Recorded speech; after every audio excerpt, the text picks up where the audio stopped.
Hey Austin, how you doing? Okay, all right. So here I've got your work up, and in a way, I wish it would have submitted a PDF or because we can't look at more than one thing at once like this. Sometimes I like to open up a PDF so that we can zoom in and zoom out and stuff like that. But this is presented at a good enough size that I will be able to make my points here. Now I can zoom in on my operating system, but you won't be able to see it in this recording. So I have to stay at this size. So you may have to look at your work at a larger size. Um, okay. The logo itself, it works, but I think it's really super predictable, and there's a couple of issues that we have working against you. These gradients, you don't typically want to use gradients in a logo, and for a couple of reasons. Number one, they're always a production problem. No two gradients ever seem to come out the same way twice. So for consistency in a logo presentation, it's often advisable not to use gradients in a logo. Conversely, you don't want to use anything that kind of dates the logo or gives it some sort of a feel as to what year it may have been created. And one of the things that you have going here are these brush strokes. And these were, I think they put these in Illustrator I don't know, about 10 years ago. And they were all the rage in 2007, 2008. And they've just become just so really super overused. And I never liked them because I just don't think they're solid design of those brush strokes. I think it's first of all, it's going to be a production nightmare because these will not resize well at all. See these little brush strokes here? When you reduce the size of this logo, those are going to fall right apart. Some of them will not be visible, and they might end up hindering or otherwise making the parts of the logo look like a mistake.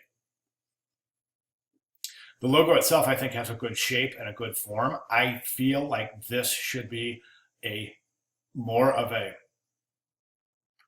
abstract rendering of this Chinese architecture. I mean, you could even do it with shapes. You know what I'm saying? And it could really be effective. It's right now. It's not a logo. It's more of a little illustration than it is a symbol. I shouldn't say that because it is a symbol. It is symbolic, and it does provide the necessary signs behind the symbols and the meaning. So I shouldn't say that. But what I should say is that this is not a symbol per se. It's more of a little illustration, okay? And the meaning of creating a symbol is going to be a lot more solid because the viewer is going to have to put the shapes together. Okay, let's say you go triangle, triangle, triangle, and then square, square, square. Okay, and then that's your Chinese, your version, your rendition of your abstract version of Beijing architecture. Okay, that's great. So the shape of it, that the whole form, once you take it and turn it into something that can be looked at as positive, negative, in other words, black on white, white on black. Can this be looked on as black on white or white on black? It can't because of the gradients and because of these little breaks caused by those brush strokes.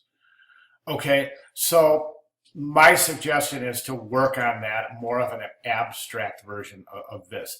What the strong thing about this is that you've got this perspective built into this illustration, like we're looking up at it from below. So if you could work that perspective into an abstract version of this, I think that would be just tremendous. Okay, this little right here, that little Chinese symbol, that's going to disappear. You don't even have to get very small before that's going to completely it's just too small in relationship to the size of the basic structure itself. The red on the blue background is causing a little bit of a optical illusion. It's causing the letters to jump around within the blue field. I do not recommend that. I would remove the blue field altogether. Get rid of it completely. And try pulling this away from the logo a little bit so it's not all squished together. So you have the logo, abstract version of logo Beijing, then the rings, then the year. Okay. Try working your colors a little bit because these all look like default colors.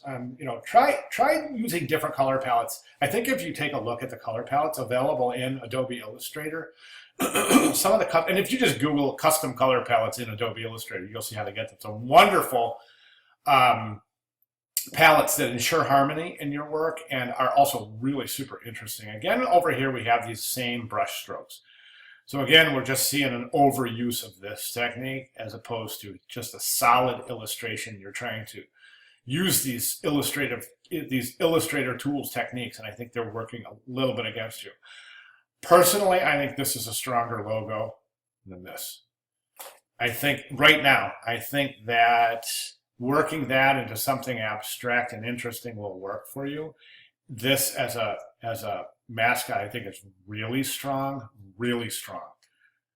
It's holding this piece together. Okay, I want you to look at a couple of things here when I'm talking about resizing the work. Okay, so we take a look at the brush marks here. Okay, then we look at what happens when you resize, and look what happened to them. Look how thick they got, especially around here. And the whole thing has really just completely changed. That has turned into just white. The dot on top has turned into like really heavy brush strokes, but especially look at these brush strokes here. See how thin they are right there, and then look what happens on resize. And that's what I'm talking about being a production nightmare. So again, food for thought there. And then everything else looks good as far as placement goes. The pictograms don't really make sense because you have them like almost looking like they're posters. Pictograms should be on the tickets themselves. So you should show the event in the pictogram. Let me show you an actual presentation. And this is in this week's announcements. Remember last week and last week's announcements, I showed you this thing. And I'd like you to shoot for this kind of presentation. Look, seriously, go for this, man. Try to compete with this and take this to the next level. Do you see what I'm saying? I mean, just really try to render your tickets so they look like actual tickets. And it can be done. And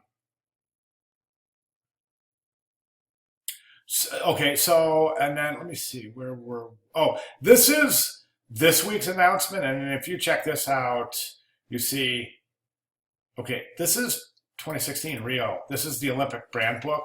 Part of the Olympic brand book for 2012. So this is exactly what we're looking for. If you look through this is kind of mirroring our project, almost identical.